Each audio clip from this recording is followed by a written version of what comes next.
Hello everybody and welcome to this Language Nut MFL SOS webinar, Engaging and Effective Exam Practice. We've got two fantastic teachers from our team speaking today, Emma Bilbrough and Fiona Easton. They're both very experienced former teachers, language teachers, and they're going to be talking to you today about how to give really engaging, effective exam practice and lots of really useful ideas for whether you might be starting to think about this with your students and yeah, getting them ready. So I'm going to hand over to Emma now, and she's going to tell you a little bit first of all about the next webinars that are coming up, and then she will start. Thank you very much, Zoe. Hi everyone. Thank you very much for joining us today for our MFL SOS Engaging and Effective Exam Practice. We hope that you find it really useful and you can pick up a couple of tips that you can use in your classroom, maybe coming up to thinking about mock exams in the next few weeks and then looking ahead to the end of year exams in 2023. Just to remind you, we have a few webinars that are coming up. So later this week on Thursday, we've got preparing your students for the upcoming changes to the curriculum. A couple of weeks time on the 1st of December, adapting your teaching to support all learners. And then Tuesday, the 6th of December, stretch and challenge for your high achievers. So if you're interested in coming to any of those webinars, then please get in contact with us. You can also search our Twitter and you can search online as well to find details about any of those. Just a reminder that if you are using the PowerPoint, it is intended to go alongside the recording of this session, which will be uploaded to the Language Nut platform. Lots of the ideas come from teachers all across the world, so we're very grateful to everyone for sharing their ideas. And these are just suggestions. You don't obviously have to use them in your teaching, but you can kind of adapt them to your school or institution. I'll just introduce myself. My name is Emma Bilbrough.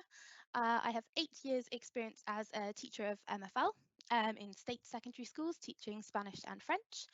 Before that, I taught primary English in a school in Madrid in Spain.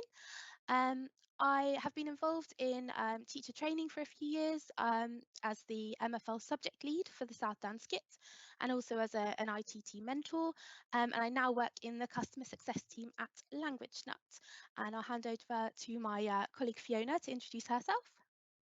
Hi there, yeah, so thanks Emma. I'm Fiona, I'm head of A-level here at Language Nut, so I'll be sort of talking a little bit later on about some of those tips that can be used more in the A-level classroom. There'll be some crossover. I started out teaching on Teach First in Bristol and more recently taught up in London. And I publish, I'm big on news, so I publish a weekly newsletter called MFL A-Level News, which have managed to get quite a few people signed up to recently. So yes, really excited to be sharing some of those ideas later on. Thanks, Emma. Thank you, Fiona. So in this session, how it's going to work is I'm going to talk about kind of ideas that you can use for Key Stage 4 exams. Obviously, a lot of the ideas can be used at Key Stage 3 as well. And then Fiona will talk a little bit later on about A-level and share her ideas for prepping for A-level and higher. So we're going to talk about some key issues that we have with prepping students for their standardised exams and try and give you some tips that you can use, practical tips on giving students the tools to succeed, and then we will have time for a Q&A later on. You can put your questions in the chat for Zoe, I think, and that's how we'll do it at the end. Okay, so I'll start off by talking about some general revision tips that we can use either at Key Stage 3 or Key Stage 4. How we can use lesson starters to help revision, ways that we can help embed vocab revision in teaching, some ideas for self and peer assessment to kind of take the pressure off a lot of marking for the teachers, and also teaching exam skills, and we'll have a look at listening and reading as well. So some kind of general revision tips to start off. The biggest thing I would suggest is doing it little and often. So trying to build in revision activities into your sort of teaching routine, whether that's at starters or plenaries or different activities in the middle, making sure it kind of gets into the routine.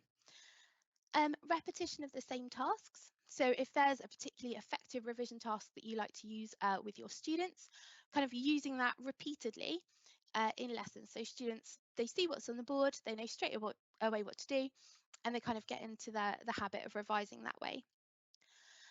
Interleaving is a really good idea. So it means looking at different topics various times throughout the course, so throughout the GCSE course, for example. It might be that you're teaching a whole lesson on school, but your starter could be on food and drink that you revised that you taught last term. So kind of getting in those different topics.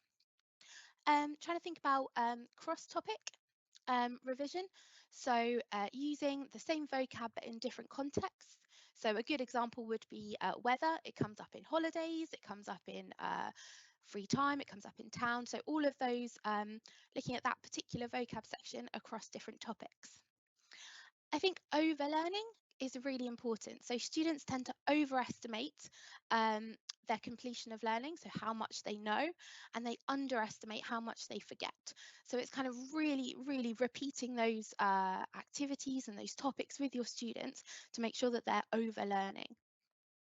Making sure that students can experience some success. So start off small, give them lots of support and scaffolding so they can experience that success to motivate them to continue with their revision and their exam practice. I wanted to mention perhaps the overuse of competition. So sometimes the use of competition can be demotivating for some students. If you say, I'm going to give merit points to the top 3 students in this test or in this quiz, sometimes that can actually demotivate students because they think, I'm not going to beat X person in the class or Y person in the class. So maybe we could use competitions because it is a really effective way of getting some students engaged, but thinking about giving rewards or points for students that have improved on their previous score, or any students that have really participated in the activity, something like that. And when it comes to resources, making sure that we try and reuse as much as possible. So some of the revision activities might take a little bit of setting up, but if you print them on card, you get them laminated, you can use the same set over and over again. Obviously, a lot of these ideas are for the legacy GCSE, so the current GCSE that students are sitting next year, but there will be lots of things that are relevant for future years, so you can reuse that those resources again. So if we start off by thinking about retrieval practice, so this is bringing something that students have previously learned back to the front of their mind, so they're retrieving the memory. And actually the students need to forget a little bit in order to be able to bring that memory back later on. And the more they retrieve that memory, so the more practice they have at that, it actually makes it easier later on. So if they've had a lot of practice retrieving the memory, when it gets to the exam, they'll be able to do it quicker and easier. So there's different ways that students can do that. Quizzes are really effective. Looking at past papers, or if you don't have time to do a whole past paper, you can just look at some questions. Flashcards are really good for students to practice on that, or concept maps. So students sort of brainstorm or mind map everything they know about a particular topic. And there's a really good blog from the learning scientists if anybody's interested in finding out more about that. So one starter that's really effective, and I've seen in quite a few schools now, is the idea of a retrieval grid. So you've got different questions that are worth different points. The easiest questions, or the ones that are only worth 1 point, are questions from just last lesson. 2 points, it's last week. 3 points, it's 3 weeks ago. And the more difficult questions, which are worth more points, are from like 4 weeks ago, maybe even last term or last year. So kind of giving students that practice of retrieving the memory. Thinking about how we can use starters to aid revision and build those practices into our students' exam revision. So there's a few different ways we can use starters to aid revision, and we can actually do exam skills. So we could have something like quick fire role play prompts that students need to form a question, or they need to form a response to. Picture description. So LanguageNet has got lots and lots of pictures that you can use. You can put it up on the whiteboard, freeze it, students come in and they can straight away start describing that picture. Things like sentence translation is a good starter. You could have it on different topics, and it's just getting students used to the steps they need to form those answers.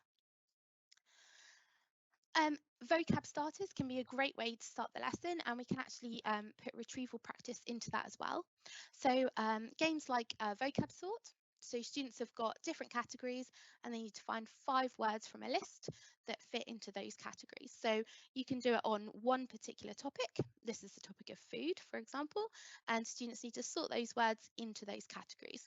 You could also, again, do that cross-topic. So you could have different categories from various topics for students to sort out. What's the category? Can be a useful one as well, where students are finding the connection between the 4 words. Obviously, it could be sort of a topic category that students are looking at, but it also gets them thinking about the form of the word as well. So whether it's an adjective or a noun, whether it's feminine, masculine, anything like that. An odd one out one is, again, a good way of getting students thinking about the vocab, but also easy to make cross topic. So you can make those in no time at all. And also finish the sentence. So just getting students to kind of brainstorm or really think about different ways of finishing that sentence. Couple more ideas. These could also be used as plenaries if you wanted to. If you wanted to fill like 5 minutes of your lesson, you could do that with these. So we've got a kind of Trivial Pursuit style quiz that students can do, and you can repeat that throughout the years. Doesn't mean that just because you've seen this one quiz that you won't use it again. In fact, it's probably beneficial for your students to see that a couple of times, a few times during the year. Categories is another good one. So you've got different topics here. You give the students a letter. You can randomize it or you can choose the letter if you want. And they need to think of a word for each of those categories just to get them kind of thinking at the beginning or the end of a lesson. If we look now at other ways that we can help revise vocab, and this is going to be really useful for the GCSE students, but also probably for the younger students as well. There's no reason that a lot of these ideas can't be used at Key Stage 3 or lower school. Self-assessment vocab tests. So these can be done either in English to the target language or target language to English, depending on what you're looking for. And students just need to fill in as much as possible from memory. And once they've done that, students can fill in the missing answers. They can look them up in their exercise book or in the dictionary, and they write them in a different colour. So it gives students a really clear idea of where they are in their revision, that kind of idea that students overestimate how well they know something. This kind of gives them an idea. And they can also repeat that later on in their term, even the year, to see the improvement that they've made. The next kind of suggestions are based on the idea, I think we were talking about it earlier, it's a Daniel Willingham idea that memory is the residue of thought. And students need to think really hard about something in order to help them kind of retrieve that information later. And I think that can be quite difficult with languages sometimes, because sometimes there isn't really a rhyme or reason why a particular word is X in Spanish or French. So kind of getting them to think hard about vocab can be quite tricky. So a couple of ideas that colleagues have shared with us are card sorting activities, first of all. So this one, for example, you print off all the cards. If you can do it on card and laminate it, I've used the same set for like 3 years now. You put one of the categories up, one at a time, and students need to sort those vocab items into the correct category. So if it's food or drink, if it's savoury or sweet, if it's something they've tried or not tried, and they just repeat the card sort with those same cards each time you put a new category up. So at the beginning, students kind of looking at it thinking, oh, I can't remember what this one is, I need to check, I need to ask my partner. But by the end of it, so by the time they get to the last category, they're much more confident using that vocab and they're sorting them much quicker. You could also do it ordering the cards, so rather than sorting them into categories. This one, for example, on jobs, you can get students to order the cards according to a particular criteria. So, for example, all these jobs, and students had to put them in the order of most dangerous to most safe, most useful to less useful, that kind of thing. So that's one way of getting students to think a bit harder about vocab. A couple of other ideas. The mind maps that we suggested earlier on, so giving students a topic, getting them to brainstorm or think about as many ideas as they can and write them down. They could do that in pairs or they could do that individually. And then they could kind of swap answers and kind of see what their partner or their other group did that they didn't get. And labelling things as well can be quite helpful for getting those ideas to stick. So it could be labelling the parts of the body, the rooms in the house, parts of the school, anything like that. Or even just a picture like this, these kind of busy pictures are quite helpful for that because they have a lot going on. And you can either ask the students to describe all the people in the photo or just list anything that they can see. So that kind of way of getting them to think a little bit harder about the vocab. Again, we want to make sure that we give you some ideas that don't rely on too much teacher feedback, because obviously everybody's very, very busy.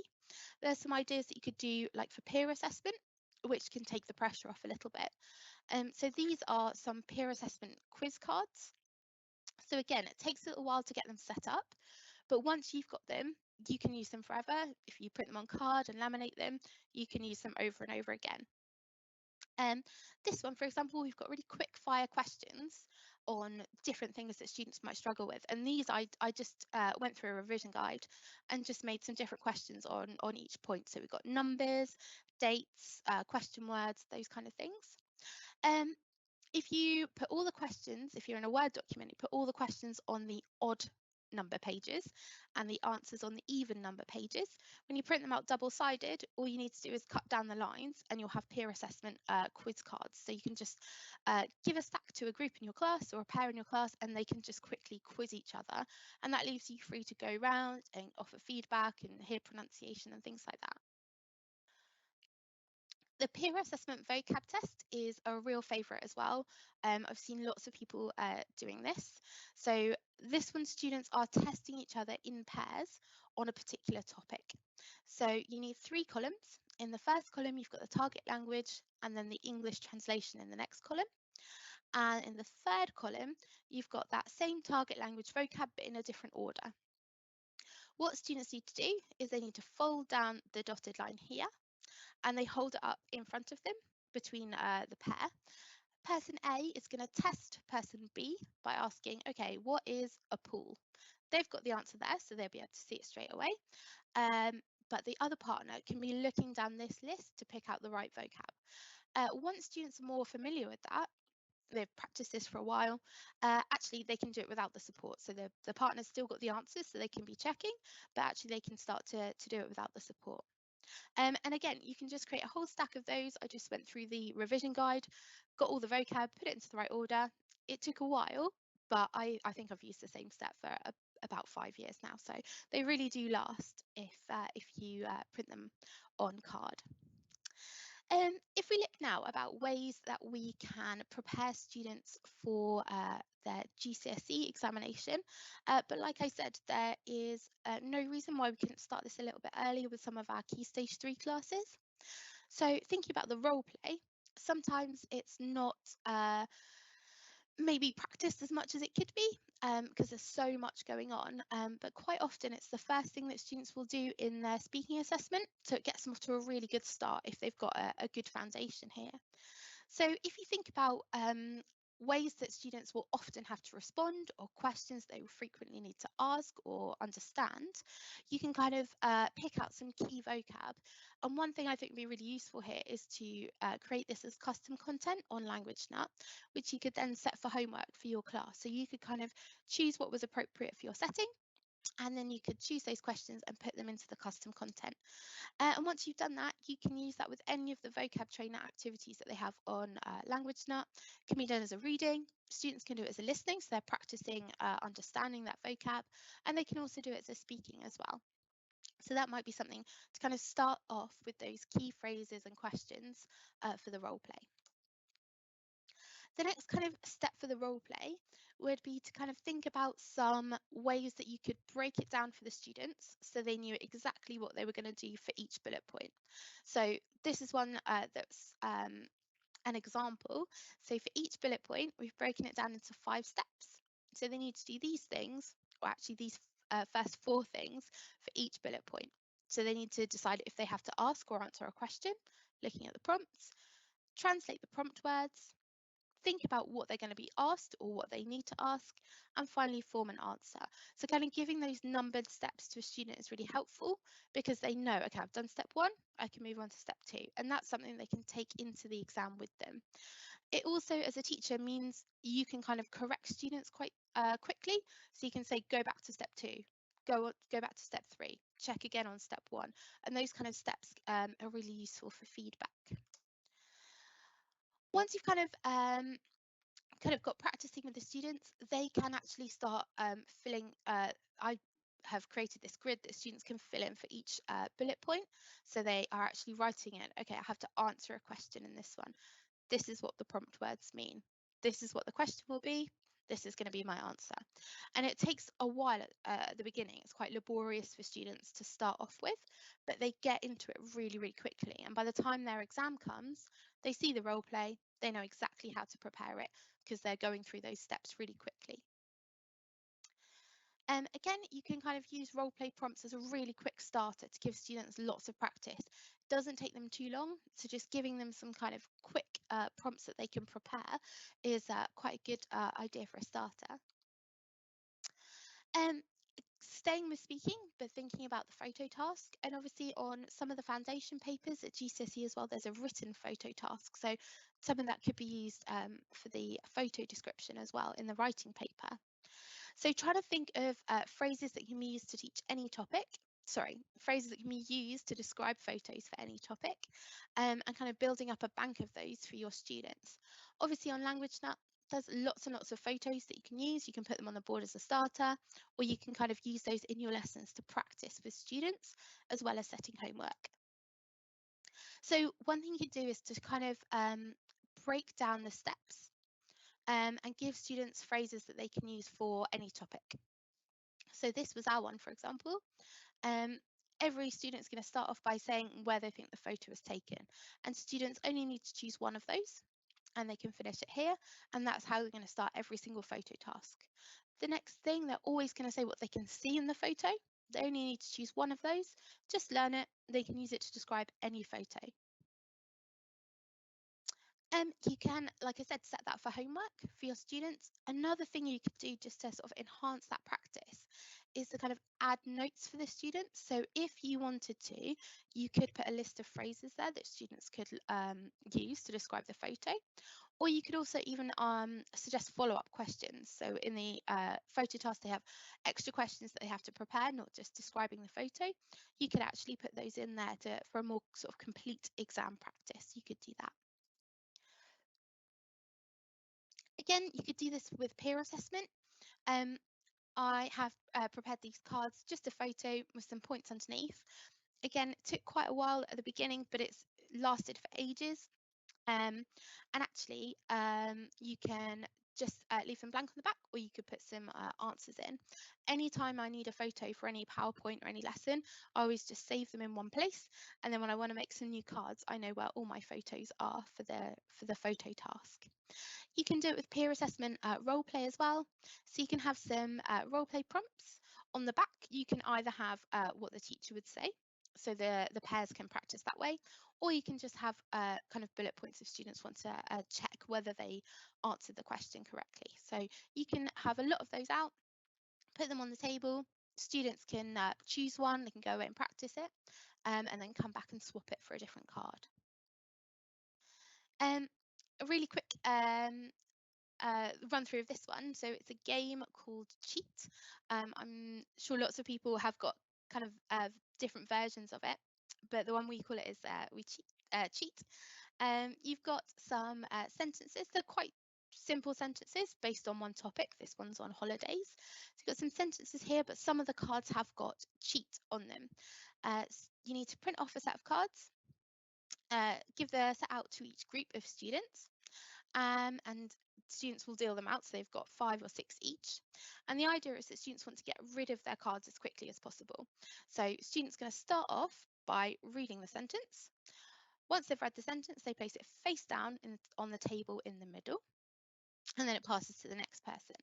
However, if the student gets a cheat card, they're going to have to create their own sentence. So they're going to have to kind of think a bit more spontaneously, and they're going to have to make something up on the spot, say the sentence and put it down.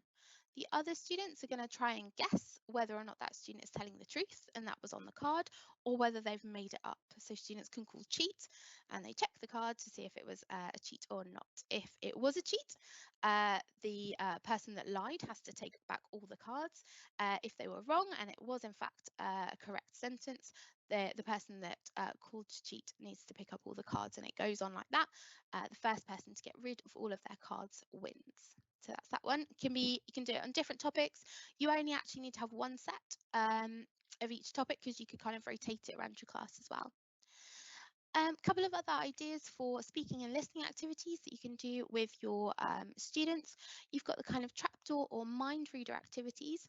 Obviously, they're not getting students to use the language spontaneously, but it is really good for them to practice their speaking, their pronunciation and listening, and it also gives you a chance to go around and kind of give feedback on pronunciation if needed. So basically, students are picking out an option from each one, or they're choosing the sentence here, and their partner kind of repeats it until they get the right answer. Gap fill speaking games can be good. So you've got the same text with different gaps in, and students read the text to fill in the different gaps. Even a board dictation. So you've got text on the board. One student's facing the board, the other's facing the other way with a mini whiteboard. The person looking at the board reads the text, and the other person writes it down, and then they can check their answers after that. Really quickly, having a look at revision you can do for writing.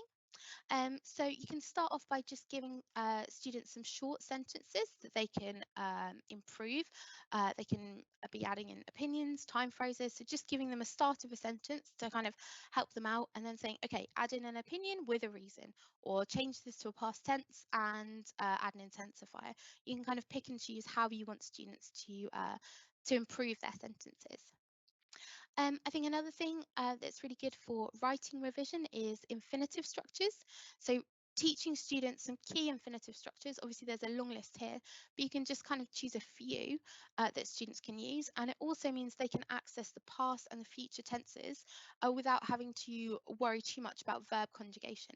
So if they know I used to eat, or I used to have to eat, or I plan to eat, that just helps them avoid having to conjugate the verbs and get into some kind of pitfalls with irregular verbs. Connectograms is a really good one for getting students to extend their writing. So you just put a simple sentence or phrase in the middle with some various connectives, and get students to extend that that phrase or that sentence by using different connectives followed by some more sort of information. So you can see this one here. We've got a really simple sentence, I work as a builder, in the middle, and students have actually kind of got to extend that using the different connectives. There's lots of different varieties of this, but kind of getting students to use more star phrases for their writing. And I know lots of people have mnemonics to help students remember what they need to include in their writing. I use Piscina for the Spanish one. We use the same one in French, just kind of switched around the phrases a little bit. And students don't need to learn the whole thing, they just need to learn one or two from each section. So they don't need to know 3 idioms, they can just choose one, learn that one, and then they've always got it for their writing. And that way students can start improving a piece of writing following the mark scheme. So we've got a really simple one here, and then an improved one that's got the perfect tense, it's got different connectives, it's got a subjunctive phrase, those kind of things. And that's really good to do the I, we, you kind of model with the students to kind of get them to improve and think about how they're matching the top sections of that mark scheme as well. Translation. Again, sometimes a little bit neglected in the revision session, I think. But again, if you can kind of give your students steps that they know they need to follow every time, that's going to boost their confidence when they go into the exam, because they'll know, okay, even if I come across things that I don't know, or words that I'm not sure about, I know the strategies for getting around that. So there's kind of 6 steps in this one to kind of get students thinking about, first of all, reading for a gist. So what is the whole text about? then focusing just on the words or phrases that they know, looking at the cognates before they even tackle any of the kind of unknown vocab. And I've just used a little paragraph from one of the readings, just the first paragraph of a reading text from LanguageNet as well. So that's another way you could use that in your teaching. Different activities to practice translation. I know there's lots of these. You've got gap fills. So the same text with different words missing in Spanish and English. I've also seen the sort of tangle translation that some people do, where they've got one text, one word Spanish, one word English, one word Spanish, and kind of pulling it out into two different translations. That can be a really good one. Finding the mistakes in the translation, because you're getting your students to look really, really carefully at different mistakes, and that's the kind of thing they'll need to be thinking about when they do their translations. Again, with spot the nonsense, so you've got something in the sentence that doesn't make sense, just getting students used to proofreading their translation or even their writing at the end to kind of check that everything makes sense. And even just giving students the first letter of each word, that can offer support for students that are a bit stuck on that translation. They don't know where to start, but just having that first letter of every word can be really helpful. I was going to talk about using randomizers. I'll talk about it really quickly. Obviously, they're great for grammar practice. So you've got a PowerPoint that spins really, really quickly. And when you press the button, it will stop. Students need to conjugate that verb normally by holding up a mini whiteboard, and you can give them immediate feedback on that. So it's a good way to practice grammar. But also you can use it in other ways. So you can have a quick fire speaking question, or even kind of a writing question, just to kind of get students a bit more excited, like what question is it going to be? Or even again, like speaking in pairs, you could get them to do a speaking activity that way. It just kind of makes them a little bit more energized for whatever question is coming up next. Battleships. I know lots and lots of people use this for grammar, and it's fantastic for that.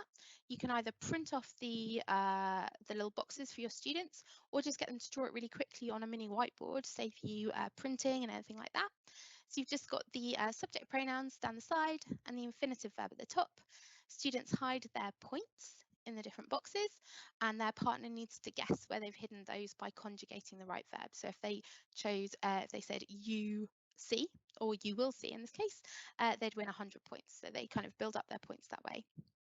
You can also do it with topics, so it doesn't have to be just grammar. You can also do it with getting students to use a particular structure or a set of vocab. So we've got body parts here and saying how long they've not been feeling well, giving advice on healthy living, things like that. And you can also get students to extend their sentences. This is a way of differentiating for some students. You can say, okay, you need to add an opinion, you need to add a time phrase. I want you to do this in the past tense. So that's another way of kind of getting students to extend a little bit. And finally, we just have a really quick look at listening and reading.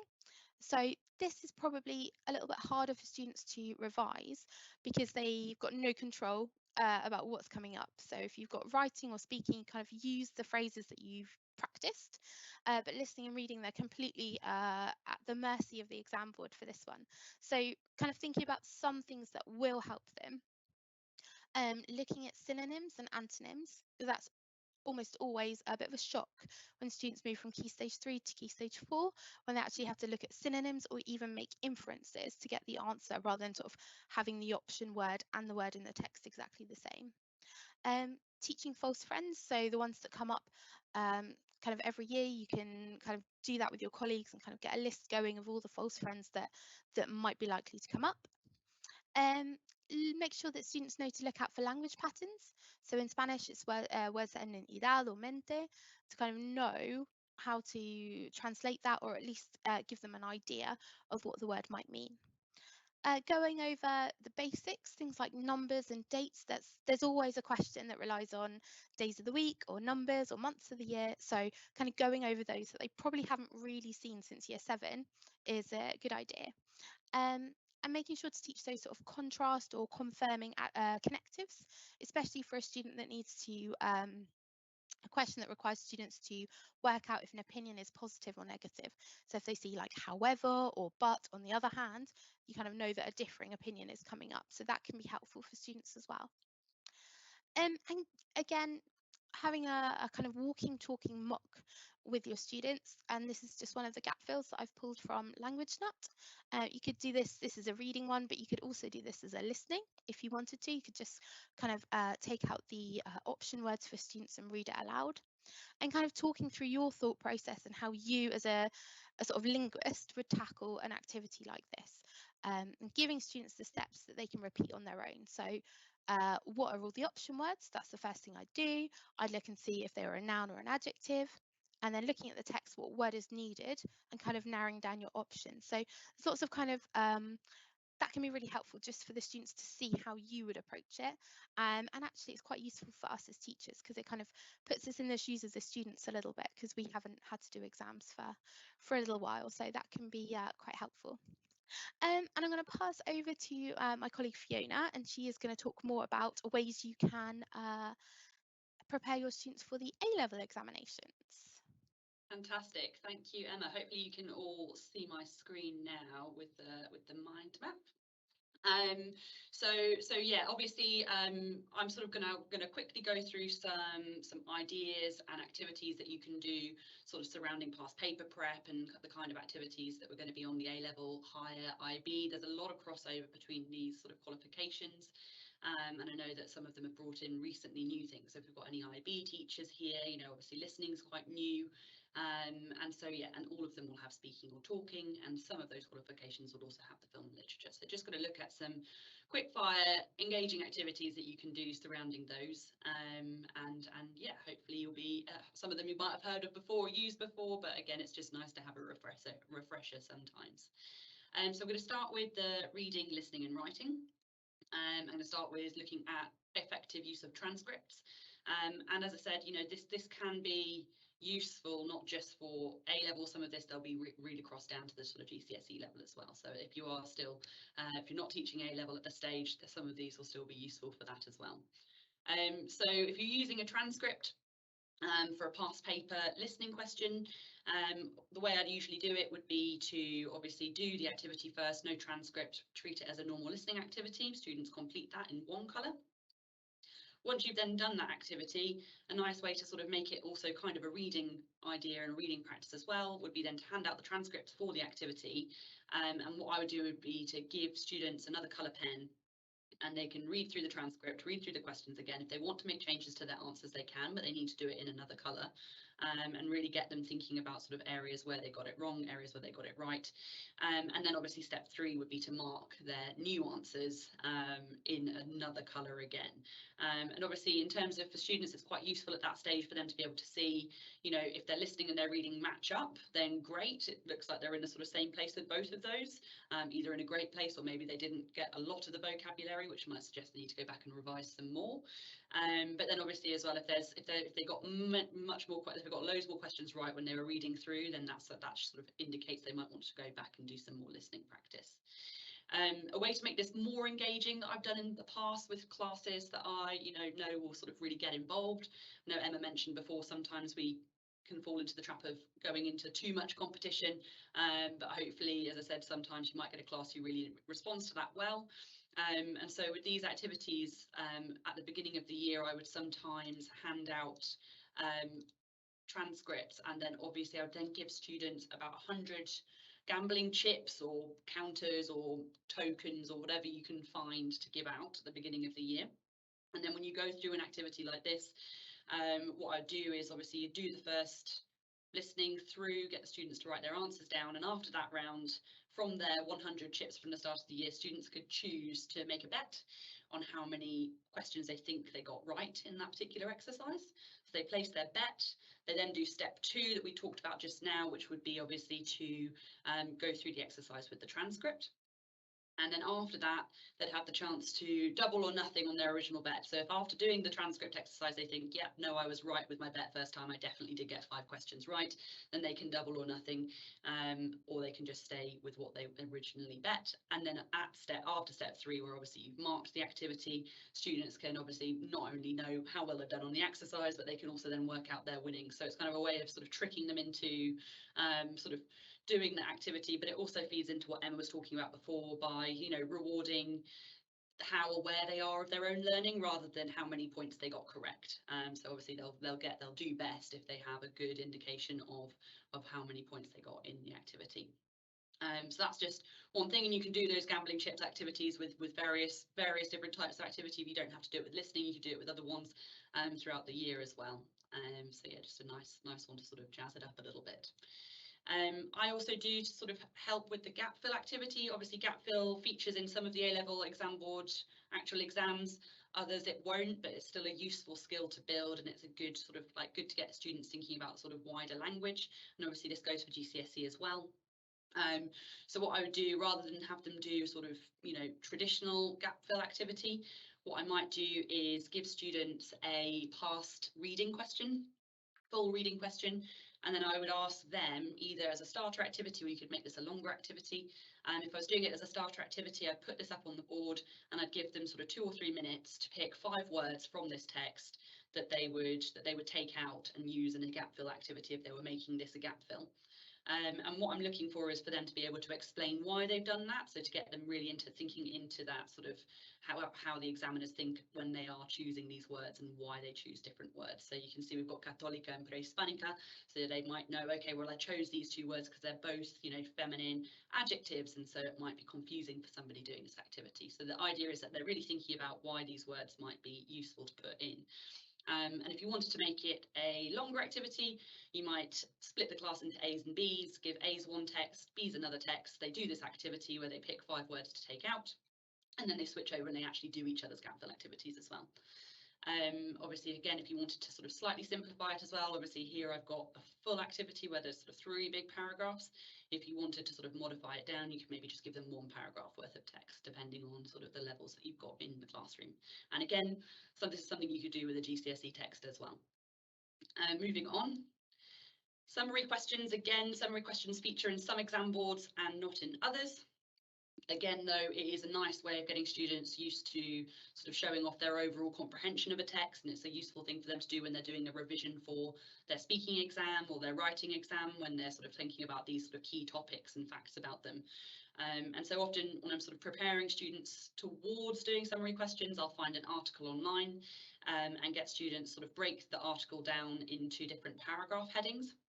And then I'll ask students to read through the article and then write a short summary in the target language, or really early doors, you could even get them to do it in English, to write a couple of sentences that summarise that paragraph. And so this sort of breaks down that summary, doesn't give them the sort of bullet points that they might get in an exam style activity, but gets them thinking about, what the overall meaning of each paragraph is. That's just an example of that one. And then obviously when you move on and you're trying to really get them to practice those summary skills so they have sort of the proper bullet points, and they're thinking about how many points those bullet points are going to get them. Again, I don't always use past paper questions. You might want to use a newspaper article and create your own. So I've got an example just here where you sort of read through, create your own sort of summary activity. It doesn't take too long, or you can obviously use sort of past paper questions. And then again, when I'm sort of starting out with this, sometimes I'll split the students into groups and each group does a different bullet point.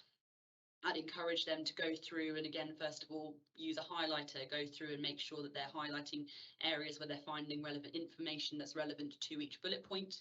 And yeah, as I said, when you're starting out, you might want to make it a collaborative effort to get one group to do the first bullet point, another group to do the second, another group to do the third. Then you come through together and you discuss why you think whatever's been come up with is good, bad, requires improvement, etc. So just various things that you can do with those, and as I said, newspaper articles, it's a big thing for me. Obviously, like keeping students engaged, it is great when you can find a newspaper article that's relevant to not only relevant to the exam board content, but also relevant and up to date and something that students are going to find interesting as well. In terms of Language Nut, okay, if you're interested in that, we do have a A-level platform now as well as our secondary. And what we've got in terms of to help with these sort of listening skills, reading skills, we do have transcripts enabled. So you can see where I've sort of highlighted a little button up in the top right-hand corner in green. And that would be where you'd find a transcript for a listening activity, and that would then open a pop-up so you could then have the transcript. And so, yeah, as I said, in terms of all of those kind of activities, whether you wanted a base text for a gap fill or whether or not you wanted to use it as part of your overall listening activity within a lesson, then that's something you can enable, and it's something that pupils can use, or you can hide it from them as well. So we've got lots of different activities in there where you can use the transcripts to help you. Moving on to speaking and talking, aware of time. I know we want a bit of time for questions at the end. With speaking or talking practice, as I've mentioned, I'm really a big fan of using sort of recent news articles. One of the things you can do here with these, just got some example recent articles there in the sort of 3 different languages. What you can sometimes do is maybe give students, as a starter, you can give them a title and a picture and get them to think, okay, right, if I was creating a role play card, for example, what bullet points would I have? What might I ask for this? You can also use sort of newspaper articles as ways to get students more engaged in a debate. So you can get them, first of all, to read through an article, find 5 facts that they could use to expand their answers or to bolster arguments in a debate, and then you can go actually through it as a class. You can have a go at a debate using sort of, you know, you can use sort of questions, you can give them some sort of statements to sort of talk about. But yeah, so by basing it on recent articles, it's something that obviously can sort of really get students actually thinking about things that are interesting to them. We've also got some quick activities that you can use. Obviously, I know Emma talked about categories earlier on. Okay, and again, this sort of feeds into the A level. A nice thing you can do is sort of just create a spinning wheel with some of the key topics on it when you're really in that revision phase. Spin it, and the student has to give you a fact based on that topic that they know that they've done from their revision. You can do taboo. Again, where you sort of maybe take some keywords from the vocabulary that you've learned that week and get students to get up and describe the word without using the word and get different people to guess which one it is. You can also get, as I said before, you could show photos that are relevant to one of the key A-level topics or higher topics, show them the photo, get them to think, oh, what could the headline to this, if this was a newspaper, what could the headline be? What topic do you think it's about? And get them to explain this in the target language before then showing them the title, and then again that could then form the sort of basis of a debate or a further sort of through the lesson. Keep rattling through these as well. So we've got topic logs, I think are really, really useful for your exam prep for speaking. Also, obviously, if you're doing higher and you've got the writing, which is based on the themes, again, these are really useful for sort of preparing students for that. So you give them sort of empty templates at the beginning of the year, and these are actually I'm going to make a lot of these and put them up on our Language Nut blog over the next week. So if you fancy using these, you can go and find them, and I'll do an example one like we've got here as well.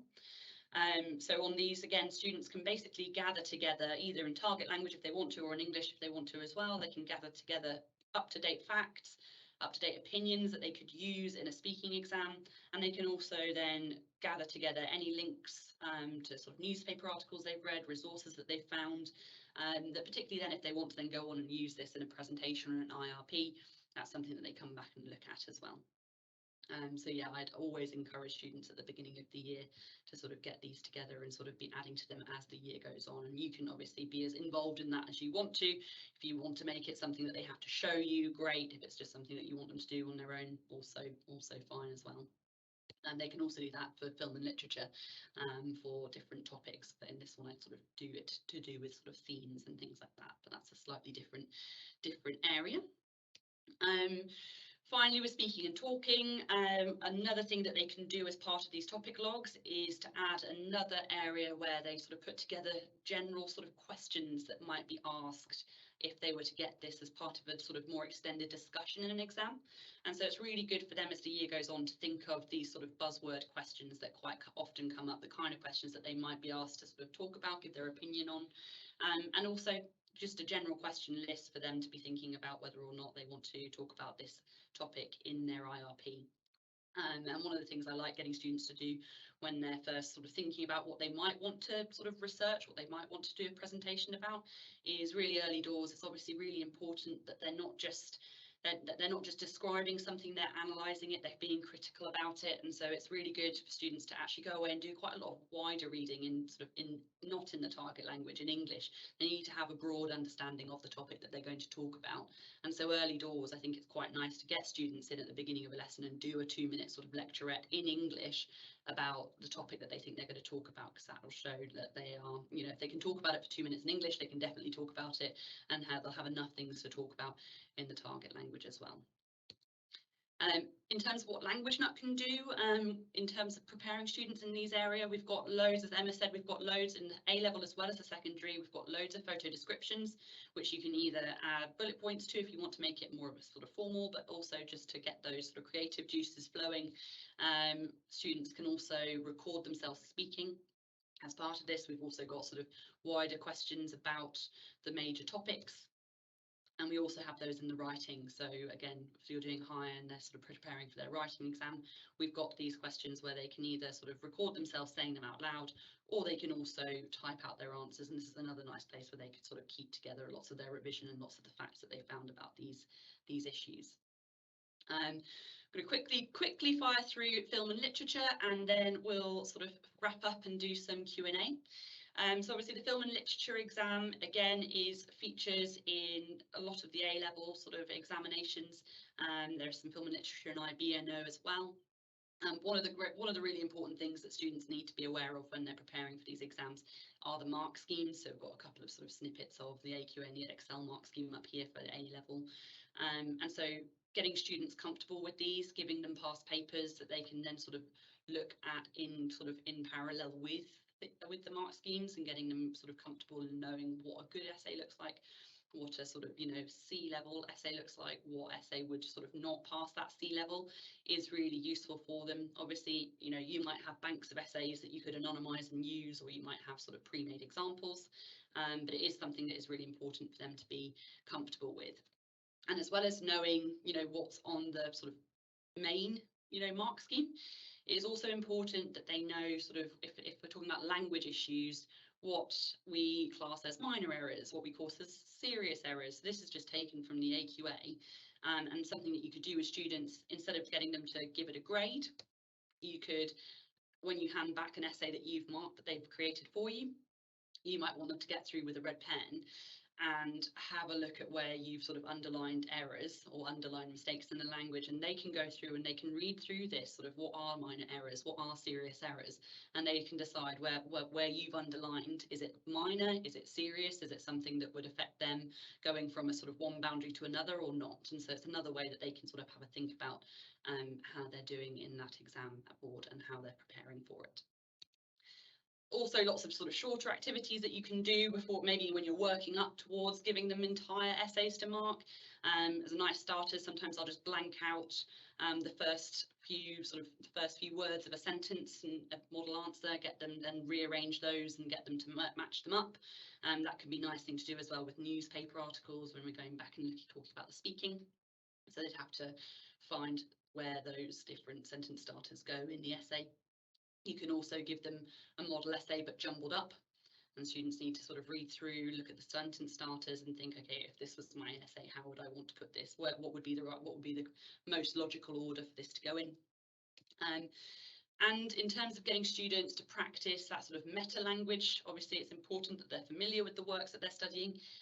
It's also important that they sort of have a strategy with the kind of language that they're going to use in these essays. And so one thing I quite like doing is giving the whole class an essay question. So we've got two examples up here, one in French, one in Spanish. So you can give an essay question that stays on the board, and then you can put some of the sort of key meta vocabulary, key essay vocabulary into a spinning wheel. Click the spinning wheel, and then with whatever you get, so en résumé or en la escena, then get students to sort of create a sentence using that sentence phrase that they could then use in that particular essay. So not just getting them to think about the kind of things they could include in that essay, but also thinking about how can they use this sort of this vocabulary to help them with it. And in terms of what LanguageNut has to support film and literature, our A-level section has an entire film and literature area where we have the sort of 7 most frequently studied films and books for each language. And within there we have vocabulary trainers which have vocabulary related to the films and the books. We also have vocabulary that's related to, like I said, wider general book vocabulary, general film vocabulary. We also have a key quote section. And we also have past paper questions, which aren't taken exactly from the exam boards, they're more sort of in the style of. And so we have questions for each work as well in there that students can sort of do in their own time, that you can use if you don't want to be using a past paper every lesson, you want to keep it back, then we've got sort of those examples in there as well. So hopefully lots of things that you could use there. And as I said, I'm aware of time, and so that is pretty much me done and all we've got time for. Zoe, I don't know if you've got any questions in the chat. Yes, we've got a couple. They're all sort of quite practical. So if anyone else has any more questions while we're answering these, feel free to type them in. Quite a lot of people have been asking about whether they can get access to these slides and to the recording. So I can just quickly answer that. Yeah, Kelda asked when it will be uploaded. So hopefully it will be within the next week or so. We try to get it done pretty quickly. And a couple of you asked about yeah, where you access those. They are on the LanguageNut page. There's I've put the link in the chat, and it is the sort of LanguageNut webinars page you'll see. And in terms of actually showing the slides and resources, well, people have been asking about, Emma and Fiona, am I right in saying that if they email you, then you could share resources? Absolutely, Okay, yeah. Yeah, no problem at all. Yeah, just drop us an email. You can see, well, I didn't actually explain this when I put it up, but you can see on the board now, not on the board, again, I'm in classroom mode. On your screens, you should be able to see our emails. So if you want to get in touch with us for slides from the PowerPoint or any sort of additional resources, please do. Equally, if you'd fancy sort of a trial of the LanguageNet resources to see how you might want to use them to support your exam prep, again, feel free to drop us an email and we can set you up on a free trial as well. Brilliant. Well, thank you for being so generous with the resources. That's really great. So yeah, I know a couple of people have asked about that. And Suzanne asked where the photo card resources are in LanguageNut. Fiona, just explain, or Emma, whoever, just explain that. Yeah, do you want me to share my screen quickly? Yes, that would be great. Yeah, then actually if you can show. Yeah, you should be able to see it. So if you just shout that you can see it, is that all right? Yeah. So I'm in the secondary resource area of LanguageNut, and our photo cards are in the exam skills section. And then we've got them for all the different topics. So if we just choose one as an example, it's in speaking. And then we've got it for all of the challenge levels. If I show you one as an example, it's here, photo description. So go to exam skills, choose key stage 3 or 4, choose your topic, speaking, and then it's just there. There you go. So the recording starts automatically, starts counting down for a minute. Students can practice if it's for homework, or you could just freeze the screen if it's on your board, and then you'll be able to see it that way. Brilliant. Thanks very much. The last question I got from D is A-level German available on LanguageNut? Well, unfortunately, at the moment, we've got French and Spanish on A-level. We are very much hoping to add German in the next year, though, so watch this space for German. If you are interested in A-level LanguageNut for German, please do drop me an email. I've got a sort of list of people that have asked for it, and so I can obviously then reach out to you straight away when it does become available. So if you're interested in German, then do just drop me an email and I'll put you onto that list. Brilliant. Thanks very much. Thank you for also the people who've been putting lovely feedback in the chat. That's really nice to hear. If you have enjoyed the chat, yeah, please let us know, and please let your colleagues know if you think this would be useful for them. We will send out this recording to everybody who has registered. So even if you weren't able to attend, we'll have this, and it will be available on our website very soon. And yeah, in the meantime, if you have any questions, please feel free to email any of us. So Fiona@languagenut.com, Emma B@languagenut.com, Zoe@languagenut.com, support@languagenut.com, pretty much anybody at languagenut.com. It will get to somebody. Thanks very much to Emma and Fiona. That was great. And we look forward to seeing you all in the next webinar. Thank you. Thank you very much. Thank you, Zoe.